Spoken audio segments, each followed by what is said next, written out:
Vimla TV. Greedy बहू magical कर्चीफ अपने लालच की वजह से कैसे परेशानियां झेलती है, इससे पहले की कहानी में हमने देखा। विमला एक दिन जेवर की दुकान पर गई। वो दुकान बहुत बड़ी थी। उसमें कई सारे जेवर डिस्प्ले में थे। वो उन्हें देख रही थी। वो देखते देखते दुकान के बीचों बीच के नेकलेस के पास पहुंची। अरे वाह, ये नेकलेस कितना सुंदर है। जिसने भी इसका डिजाइन बनाया है बहुत बढ़िया काम किया है। ऐसा कहते हुए विमला ने उस नेकलेस पर हाथ रखा। बस उसके छूते ही जोर से अलार्म बजने लगा। तुरंत वहां सिक्योरिटी गार्ड पहुंच गए। विमला डर गई।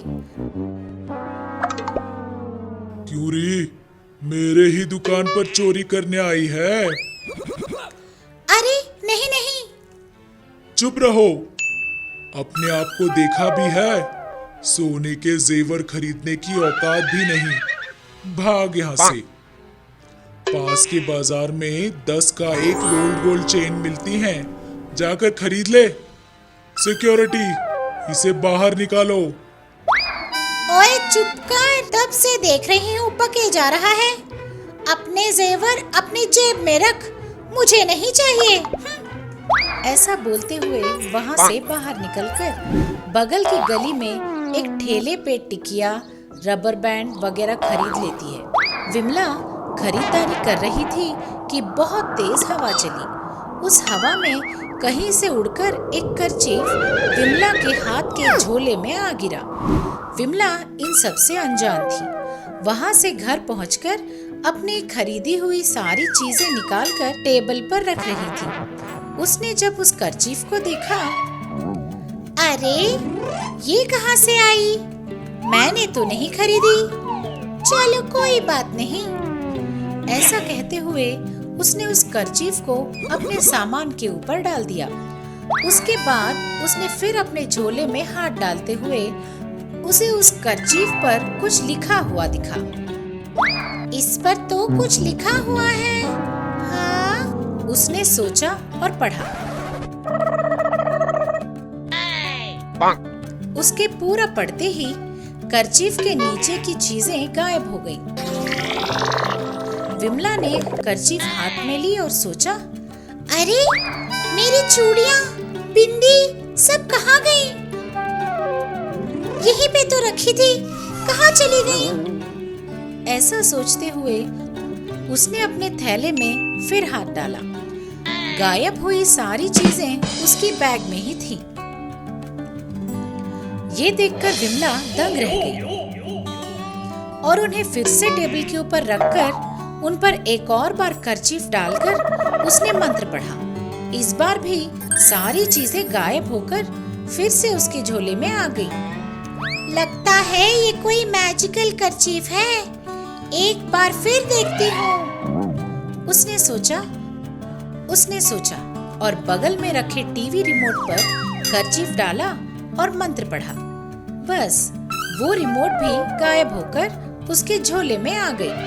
ये देख विमला का चेहरा खिल गया।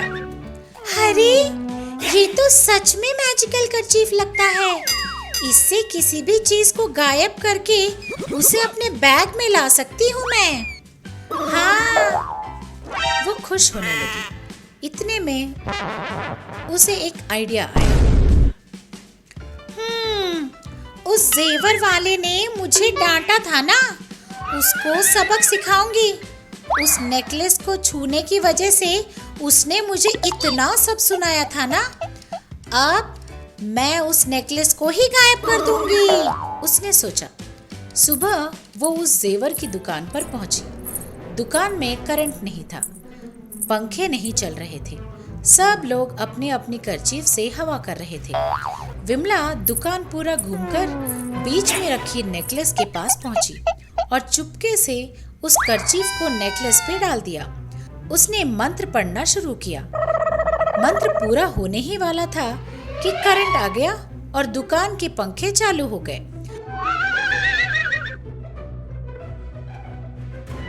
वो पंखे की हवा से विमला का कर्चीफ उड़ा और विमला का मंत्र पूरा होते ही उसके सर पर आकर गिर गया। बस उसके सारे के सारे बाल गायब होकर उसकी झोली में आ गिरे। अरे मेरे बाल, मेरे बाल, अरे रे, मैं तो टकली हो गई। वो रोने लगी। उसे देखकर लोग भी हंसने लगे। विमला उस कर्चीफ को लेकर अपने घर पहुंची और रजाई ओढ़कर बैठ गई। सासू माँ वहां आई। क्यों री, बुखार आ गया क्या? इस तरह रजाई ओढ़कर क्यों बैठी है? उसने पूछा। विमला ने रोते हुए अपने सर से रजाई को हटाया। विमला के टकले को देखकर, ये क्या किया? सारे बाल मुंडवा लिए? नहीं सासू माँ, क्या हुआ कि उसने सासू माँ को पूरी बात बता दी। तू नहीं सुधरने वाली। इससे पहले भी एक बार मैंने मैजिकल टीवी दिया था तो तूने ऐसा ही किया था। मैं आपके पैर पकड़ती हूँ, मेरे बाल मुझे वापस दिलवाइए।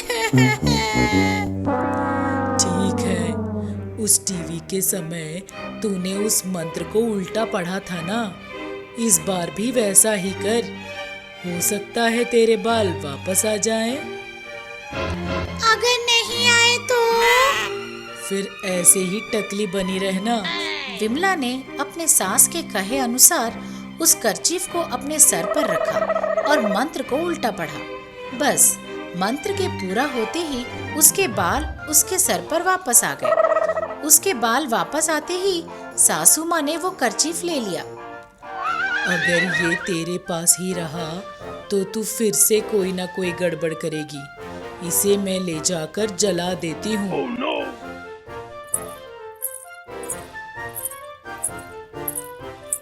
जो भी हो, मेरे बाल वापस आ गए। इस टकले के साथ मैं बाहर जाती तो मेरी इज्जत खराब हो जाती। हाँ, उसने सांस में सांस भरी। इस तरह के कई और मनोरंजक और ज्ञानवर्धक कहानियों के लिए बने रहिए हमारे साथ।